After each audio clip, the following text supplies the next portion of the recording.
big thanks goes out to Squarespace for sponsoring this week's video.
Good morning, folks. Well, we've gone from rock patterns to arbutus trees back to rock patterns. I was here last night. This is not far from where I live, Craig Bay. Not far from Craig Bay. It's a little area where there's some really great Tafoni rock formations, and I have photographed here before, but I always found it quite difficult because the rocks are very dark here. So any kind of light you get, the rocks just absorb the light, so they never really have much definition to them. Now, I just happened to come down here a few days ago with a client of mine just to show her around, and I was pleasantly surprised that this whole area is covered in some kind of green algae, and it's green and orange. Now, I'm not really sure why it's formed. It could be because the sun doesn't reach this point during the winter. I've never been here in the winter, so I wouldn't know if this is an annual occurrence. But what's really cool about it is that it's really opened up the patterns on these rocks. So the divots and the holes in these rocks, because they're black, they were really hard to photograph. But now that they're green and lighter, they really have a lot of contrast and definition, and they look fantastic.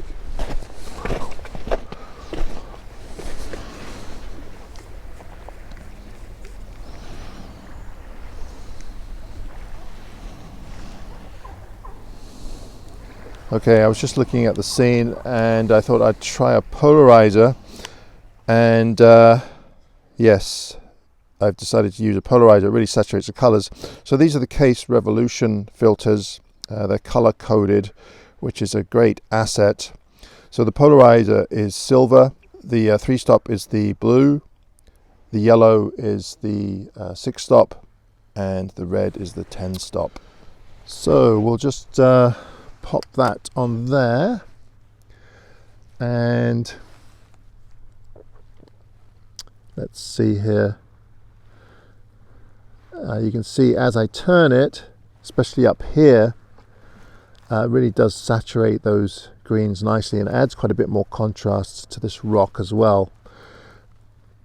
This was more of the concern up here because it's quite bright, and I didn't really want to detract the viewer to look up to this section here. I'd have to burn it in, but the polarizer kind of does that for me. So we have that really lovely contrast between the greens and and the rock here.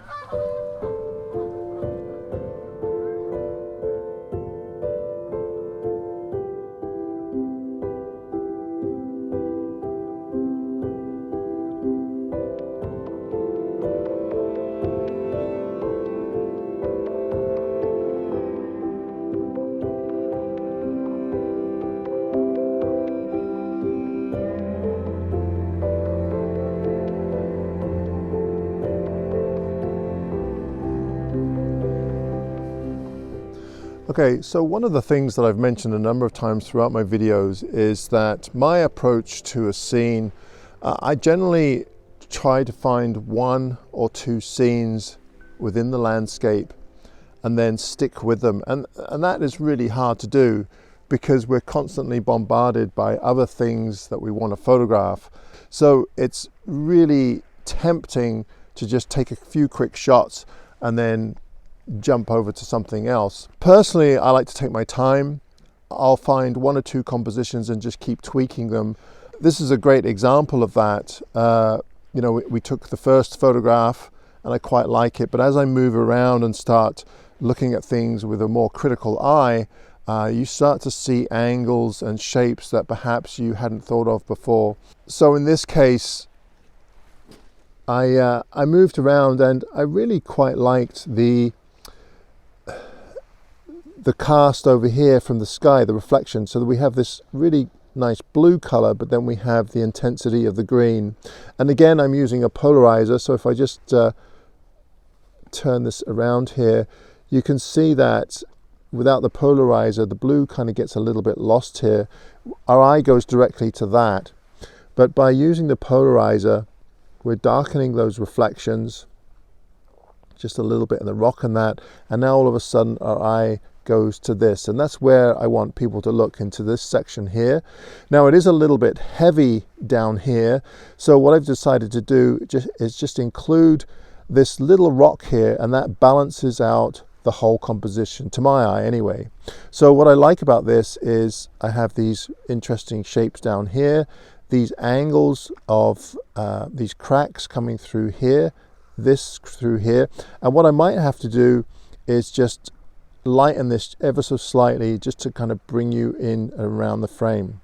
We'll see how it looks on the computer, but that's kind of what I'm thinking right now. I really love to include just a little bit of this Tafoni formations in here, and of course the green is just beautiful. The only thing that bothers me a little bit is this crack. I'm not really, it's not ideal that it's more or less vertical, but you know, I can kind of live with that. Now this is zoomed out as far as I can go because I'm taking video, so the photograph will look a little bit different than this. It's a little bit wider, but it gives you a good idea of what I'm looking at.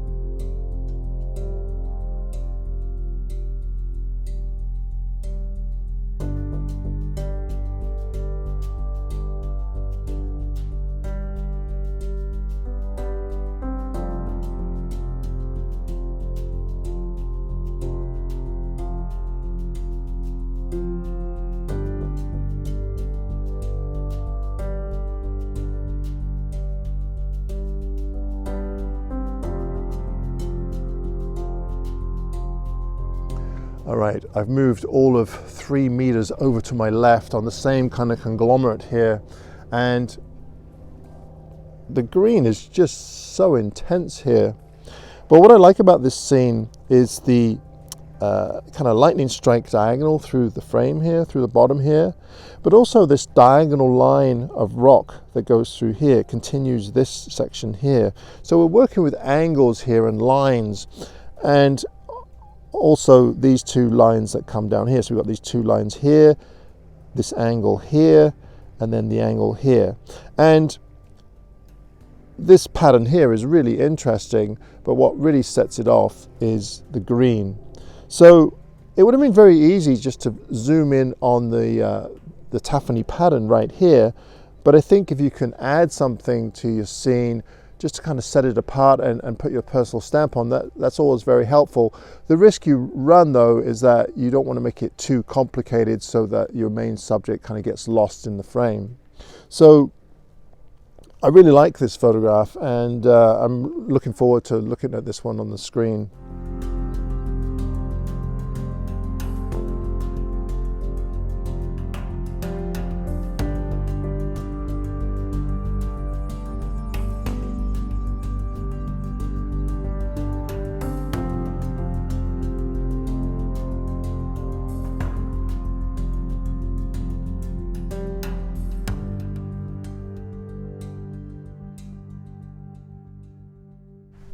Right, I figured since I've got the wide angle on, I might as well try something a little bit lower and emphasize this pattern a little bit more. All I've done is just lowered my camera, and I've got it at about 25 millimeters, and I'm just trying to emphasize this pattern a little bit more. So let's see how that looks. I want to take this opportunity to thank Squarespace for continuing to support my channel and sponsoring this week's video. My favorite feature of my Squarespace website is the ability to quickly and efficiently update a gallery or page from my desktop computer or on the fly using the Squarespace app from my smartphone. Loading multiple images onto a page is quick and allows changing a page or design quickly and elegantly without any coding knowledge. Sound interesting? Why not head on over to squarespace.com and try it for free? If you like the platform, use the code AdamGibbs for 10% off your first purchase.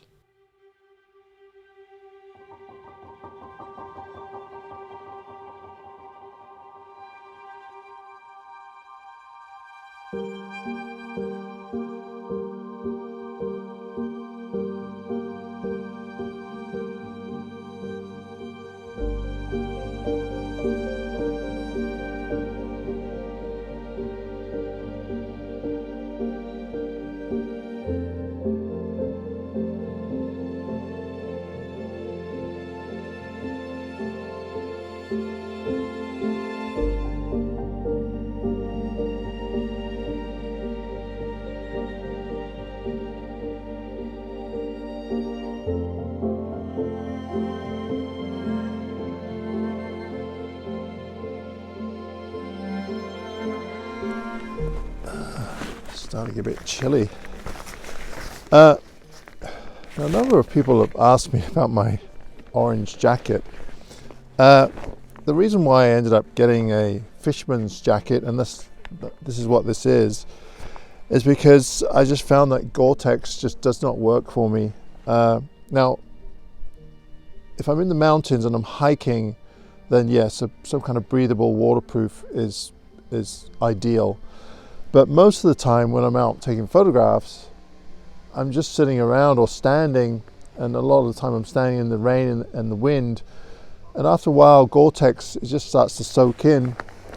So the thing about Gore-Tex is that you got to keep it really clean, and you got to keep spraying it. With this, I don't have to spray it or anything. I just put it in my bag and it's ready to go. Now, I must admit, if I leave it in my bag and it's damp, then I do start to smell like a wet dog. But it's been a great jacket, and I know it looks goofy, especially when I wear the pants. But the thing about the pants is that they're bib style, and they're really wide at the bottom of the legs. The nice thing is I could just whip them on really quickly over my boots. The only problem with them is that they don't have a fly or anything, so if you need to go to the bathroom, it's a real hassle because you've got to take the jacket off and then take the suspenders off. But when you're standing in the rain and wind, this kind of stuff is ideal for me anyway. And I have to thank my friend Jeremy for the suggestion, because I remember I guess it was 2 or 3 years ago now, we went on a trip up north on ATVs, and Jeremy lent me one of his waterproofs, which is just like a PVC jacket, and it was perfect. If I'd been wearing Gore-Tex, the wind would have just gone right through it. So that's why I wear this ugly orange jacket. And the nice thing is, you know, with orange, as ugly as it is, you know, people can see me. So when I'm in the woods or anything like that, and especially with videos, I just stand out a little bit better than if I'm wearing green all the time. Anyway, that's why I wear the ugly orange jacket. Wow, the colors are really great here. And there's a lot of oranges. I think what's happening is, like, the wind's picked up. When the tide first goes out, the algae is quite green, but as the wind picks up, it dries it out and it starts to turn kind of a yellowy orange. So what's really cool about this is it's really set off all the contours, all the little ledges and stuff. So I've decided to do a 65 by 24 pano. I didn't really want to include the background because it's pretty blah. The ocean doesn't look very interesting, and the sky is pretty white, as you can see in the video here. So I'm just concentrating on the midsection here. I am including this rock here, and I'm using a 45 to 100. So I'm going to have to do a bit of focus stacking here. There's just no way I can get everything in sharp focus. So I'll do one image for the foreground rock, and then one for the background. But the colors are just really beautiful. So we've got the Tafoni mixed in with the colors, and then there's some smooth bits in there as well. So it's a really nice contrast between the three.